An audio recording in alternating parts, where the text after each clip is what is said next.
Meantime, Columbia University has been the epicenter of campus protests over the war in Gaza. The school canceled its main commencement ceremony, which was scheduled for Wednesday, and asked the NYPD to stay on campus through Friday. More than 500 Jewish students at Columbia signed an open letter to the school community, and in it they described the anti-Semitism they have experienced on campus, and they are pleading for more understanding for the Jewish community.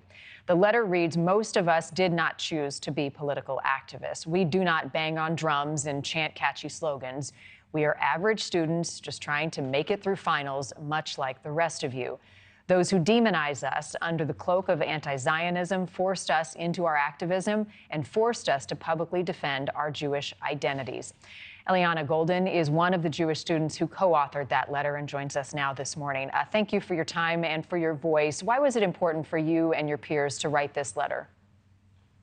Yeah, thank you so much for having me. I think we just felt very misunderstood by the broader Columbia community. And it was about time that people understood why so many Jewish students are Zionists, what that means to us, and what our vision is in order to move forward, which is just to have dialogue. What was the main message and takeaway from the words you all put to paper? I would say there are a few. The first is that Zionism isn't some sort of genocidal ideology. It's something that we were raised with, and we come at it because of the history of Judaism, and we've been exiled from so many lands. And we're just looking for a safe space, which we think is something most people could agree on. And then the other main idea is that we really want to be able to talk about this. We want to come to compromises, but we need to understand one another in order to get there.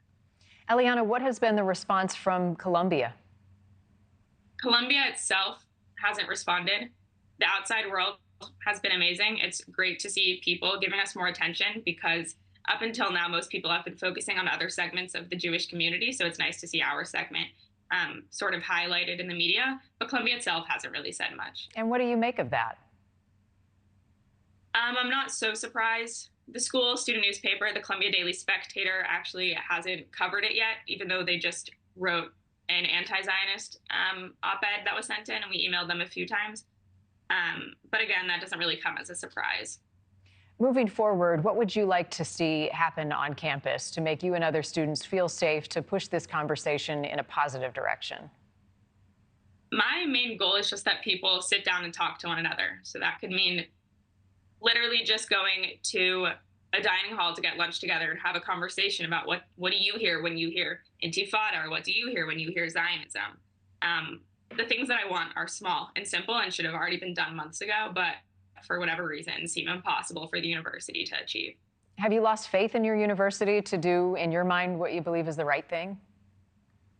No, anyone can come back. You just have to admit when you've been wrong and work forward to be a better version of yourself. How has this impacted your view of Columbia and impacted your own schoolwork and the journey you're on with your education? Well, I still have a number of papers to write, but I'd say that's more my fault than the university's. But it was definitely hard to focus all year, and I think everyone on all sides of the issue felt that way. So it'd be nice for some quiet next year so that we can kind of recenter ourselves on what really matters about being in university, which is to learn, to have difficult conversations, to grow.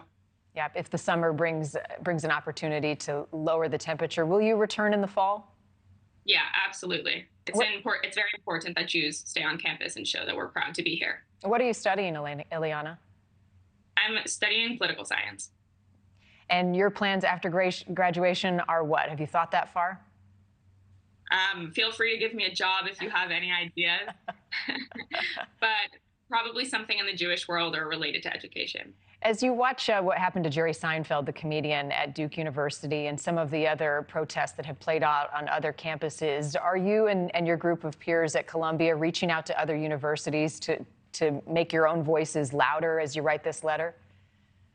So we've actually had a number of universities reach out to us. I think it was at UCLA or another college in California where someone kind of adapted our letter and projected it towards the encampment, which I'm not sure is the best usage of the letter, but is at least one way that it can be used. And other people have also reached out asking if they can use it as a template, which of course we said yes.